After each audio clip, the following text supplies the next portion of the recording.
हेल ने जो कहा नॉर्वे में कि हिंदुस्तान अपने आप को सबसे बड़ा लोकतांत्रिक देश मानता है और सबसे बड़े लोकतांत्रिक देश का प्रधानमंत्री प्रेस कॉन्फ्रेंस नहीं जब सामने आता है दूसरे देश के प्रधानमंत्री के साथ और वहां के लोग उनको सवाल पूछते हैं तो भाग कर जाना या सवाल टालना, ये भारतीय लोकतंत्र के लिए भी खतरा है। हमारे प्रधानमंत्री ने 12 साल में अब तक एक भी प्रेस कॉन्फ्रेंस नहीं की। किससे डर से? आप जाकर सभाओं में, रैलियों में, हाँ, संसद में अपना भाषण करके निकल जाते हैं। वो सामने रखा होता है, यहाँ वहाँ घूमकर पढ़ लेते हैं। आप एक ऐसे नेता हो, अपने आप को सक्षम नेता मानते हो, आप इस देश का नेतृत्व कर रहे हो, आपके लोग आपको भगवान का अवतार मानते हैं, तो भगवान डरता क्यों? किससे डरता है? नॉर्वे की एक पत्रकार ने एक सवाल पूछा है, उसको जवाब देने में ही आपकी बहादुरी थी और देश की बहादुरी थी।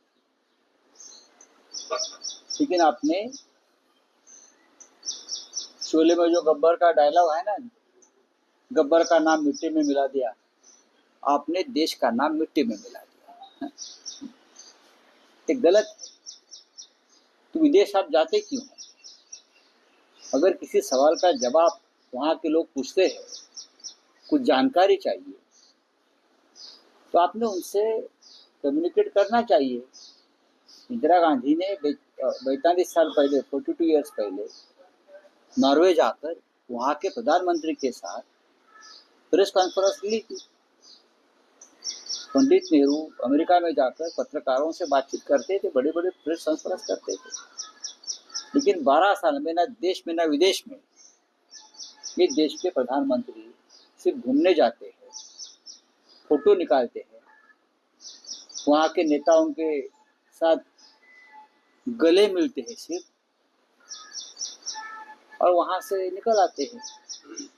एक बार तो करो प्रेस कॉन्फ्रेंस, दिल्ली में करो, मुंबई में करो, नीदरलैंड में करो, नॉर्वे में करो, कहाँ भी करो, लेकिन करो।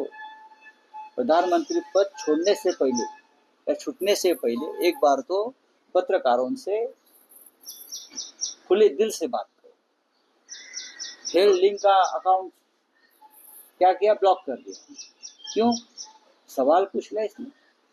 नॉर्वे भी एक लोकतांत्रिक देश है, तो ये किसने करवाया? नॉर्वे सरकार तो नहीं कर सकेगी। लोड आया है पूरे विश्व में। इस विषय की चर्चा चल रही है कि सबसे बड़े लोकतांत्रिक देश के प्रधानमंत्री नॉर्वे के हेल लिंक की जर्नलिस्ट से सवाल से डरकर मंच से निकल गए। हो गया आपका? और भी है सर, और सवाल है। अच्छा सर, और करिए।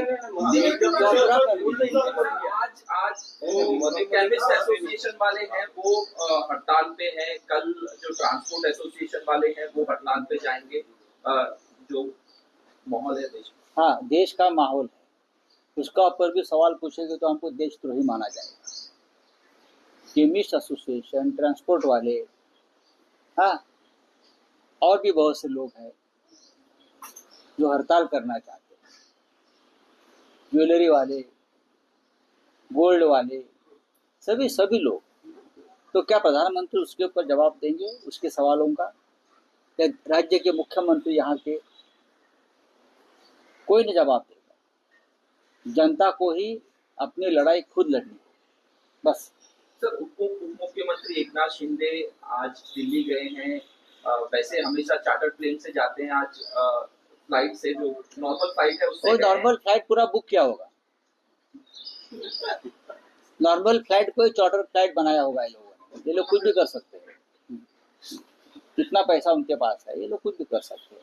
पूरे पैसेंजर उनके ही होंगे। ये लोग चार्टर के सिवाय घूम नहीं सकते। अगर 390 की कैपेसिटी है, 200 की है, तो 200 टिकट उनके हैं। सर, चाइना में जो पेट्रोल है वो एक्सपोर्ट करने की मनाही की गई है, तो इंडिया में कोई मनाही नहीं की है। क्या लगता है, ये संधि है क्या है? अभी मैं क्या बोल सकता हूँ, हरदीप सिंह पुरी को पूछना चाहिए, जो पेट्रोलियम मिनिस्टर है। लेकिन देश की हालत गंभीर है इस मामले में हमारे। अब 1 महीने की मेहरबानी अमेरिका ने की है रशिया से तेल खरीदने के लिए, तो हम उस मेहरबानी पर जिएंगे। Sir, Kashmir file, Bengal file, अब एक महाराष्ट्र फाइल करके फिल्म आ रही है जिसमें दिखाया जा रहा है कि किस तरह से किसानों के ऊपर करप्शन हो रहा है। आने दो, फाइल ही फाइल निकल रही है, लेकिन मोदी की फाइल कब निकलेगी? मुझे लगता है कि एक फाइल बननी चाहिए, अमित शाह फाइल, मोदी फाइल, ये भी फिल्म आनी चाहिए। बंगाल में जो चुनाव हुआ उसके ऊपर एक नया सिनेमा आना चाहिए, बंगाल फाइल, किस तरह से लोगों ने चुनाव जीता है।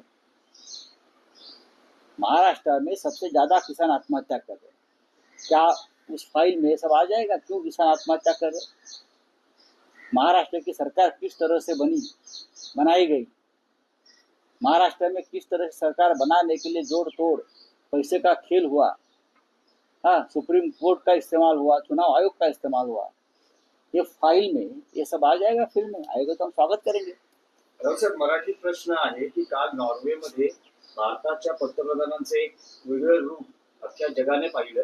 नॉर्वेची एक पत्रकार त्यांना भारतातल्या मानवाधिकार उल्लंघनावर प्रश्न विचारते आणि पंतप्रधान त्याला उत्तर देत नाहीत आणि थोड्या वेळानं मात्र प्रशासकीय अधिकारी भारताचे त्या प्रश्नाला उत्तर देण्याचा प्रयत्न करतात। प्रधानमंत्री जगभरात फिरत असतात, भारताला उपदेश करतात, काटकसर करा, परदेशात जाऊ नका वगैरे, आणि स्वतः जात आहेत 7 देशात, नॉर्वे, इटली, स्वीडन, नेदरलँड।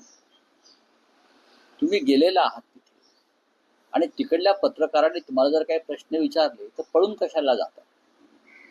नॉर्वेची पत्रकार हेल्लिंग, तिने भारताचा उल्लेख जगातील सगळ्यात मोठ्या लोकशाहीच्या आपण पंतप्रधान आहात आणि तुम्ही प्रश्नांपासून का पळता, हा विचारलेला प्रश्न जगभरात गेला आणि मोदी पळतानाही दिसले। हे चित्र भारतीय लोकशाहीसाठी आणि भारताच्या प्रतिष्ठेसाठी अत्यंत गंभीर आहे। मोदींनी भारतामध्ये गेल्या 12 वर्षात एकही पत्रकार परिषद घेतली नाही। मोदी जगभरात फिरतायत, पण जगामध्ये सुद्धा जाऊन कुठल्याही देशात त्यांनी पत्रकारांशी वार्तालाप केला नाही।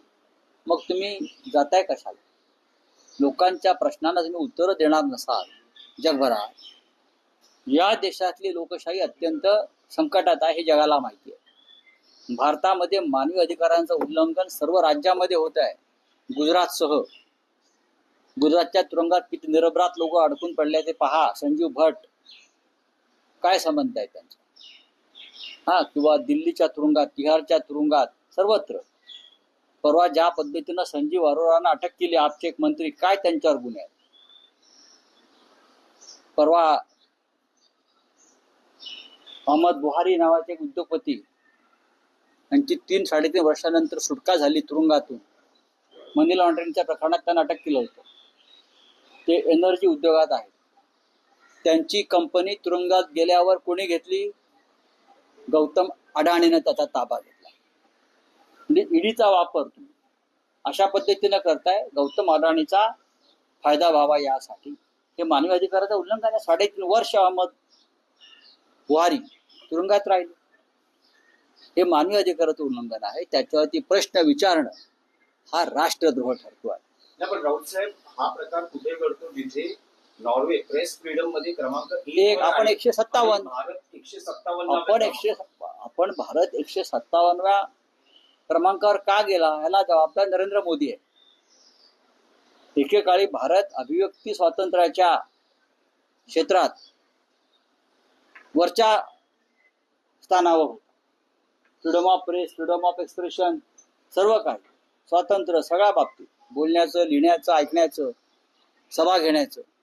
आज आम्ही 157व्या क्रमांकावर जाऊन पोहोचलो, हे स्वातंत्र्य आणि मानवी अधिकाराचं उल्लंघनामुळेच झालेलं आहे। एका बाजूला तुम्ही पंतप्रधानांवर टीका करताय, मात्र शरद पवार पंतप्रधानांचं कौतुक करतायत. ते म्हणतात की ते इतर देशांमध्ये जाऊन, जगामध्ये जाऊन देशाची प्रतिष्ठा जपतायत.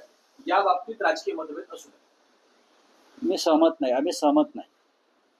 शरद पवारांच्या पंतप्रधानांबद्दलच्या या विधानाशी नाही, प्रधानमंत्री नाही की प्रधानमंत्र्यांनी उत्तर दिलंच पाहिजे. मग इंदिरा गांधींशी सहमत आहेत का शरद पवार साहेब?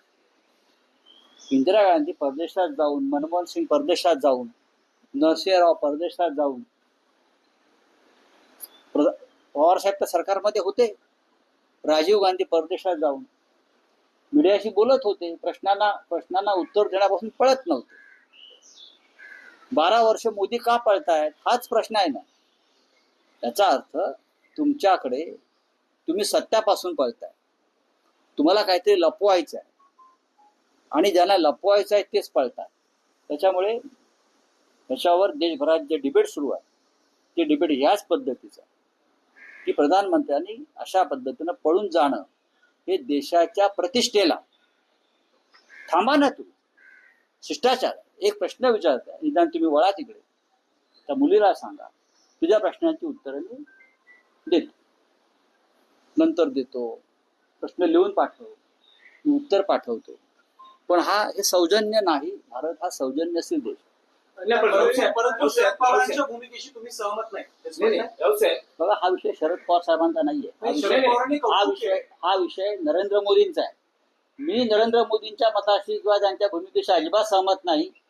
कोणत्याही देशाच्या प्रधानमंत्र्यांना अशा प्रकारे पळ काढू नये. कोणत्याही देशाच्या प्रधानमंत्र्यांना, जो 12 वर्ष देशाचं नेतृत्व करतोय, लोकशाहीचा डंका पिटतोय, निवडणुका लढवतोय, सत्तेवर होतोय, जगभरात फिरतोय, स्वतःला विश्वगुरू मानतोय, त्या विश्वगुरूने, त्याचे लोक त्याला विष्णूचा अवतार मानतात, त्या विष्णूच्या अवतारानं भारतीय देवतांची सुद्धा अवहेलना केली असेच म्हणेन. आमचे देव का पळाले? पण राऊतसाहेब, एकीकडे पवार जेव्हा कौतुक करतात, 4 दिवसांपूर्वी त्यांचं स्टेटमेंट आहे की जेव्हा पंतप्रधान देशाला उद्देशून काही धोरणं जाहीर करतात त्यावेळेस त्यांनी विरोधी पक्षाला पण विश्वासात घेतलं पाहिजे. घ्यायलाच पाहिजे. पवारांची अशी 2 वेगवेगळी बघा, शरद पवार त्यांच्या भूमिका मांडत असतील. कोणती धोरणं जाहीर करताना प्रधानमंत्री कोणालाही विश्वासात घेत नाही, किंबहुना त्यांच्या लोकांनाही घेत नसतील, ही माझी माहिती आहे. म्हणून तर सीबीआयचा डायरेक्टर निवडताना राहुल गांधी विरोधी पक्ष नेते त्या समितीवर आहेत, त्यांनी डिसेंट नोट दिली आणि ते बाहेर पडले.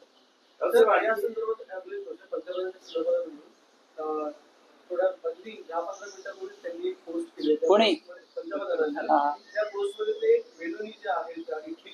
हो, ते माय फ्रेंड, हो माय फ्रेंड असं म्हटलंय त्यांनी, माय फ्रेंड मेलोनी. पण हे लिंक त्यांची फ्रेंड होऊ शकली नाही. मेलोनी त्यांची फ्रेंड आहे, या देशाची जनता त्यांची फ्रेंड होऊ शकली नाही. त्यामुळे भारतातल्या एका पत्रकाराने समजा जर अशा पद्धतीचं धाडस दाखवलं असतं पंतप्रधानांना प्रश्न विचारण्याचं, आम्ही रवीश कुमार नाही, आम्ही पत्रकार मिळत नाही म्हणून, पण समजा जर हा प्रकार भारतात झाला असता पत्रकार परिषदेत तर काय झालं असतं? काय नाही. पत्रकारांचं काय झालं असतं? त्यांना राष्ट्रद्रोहाच्या आरोपाखाली तुरुंगात टाकलं असतं आणि त्यांच्या मालकांचं त्या वृत्तपत्राचं आणि टीव्हीचं लायसन रद्द केलं असतं. सर, बारसूमधल्या राज्याच्या राजकारणातलं की असं का होतंय की गेल्या 3-4 दिवसात तुमचे खासदार, तुमच्या पक्षाचे खासदार वारंवार शिंदे शिवसेनेच्या नेत्यांना भेटतात निधीसाठी, असं ते म्हणतात.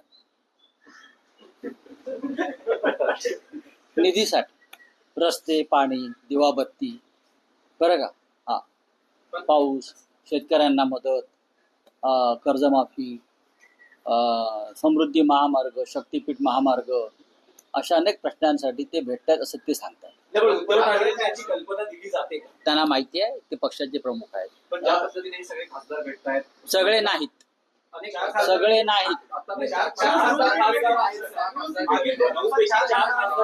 सगळीकडे जे जाणारे लोक कामांसाठी जातो असं पहिला सांगतात, नंतर काही महिन्यानंतर किंवा काही दिवसानंतर त्यांचा पक्ष प्रवेशन सोडून जातो. मग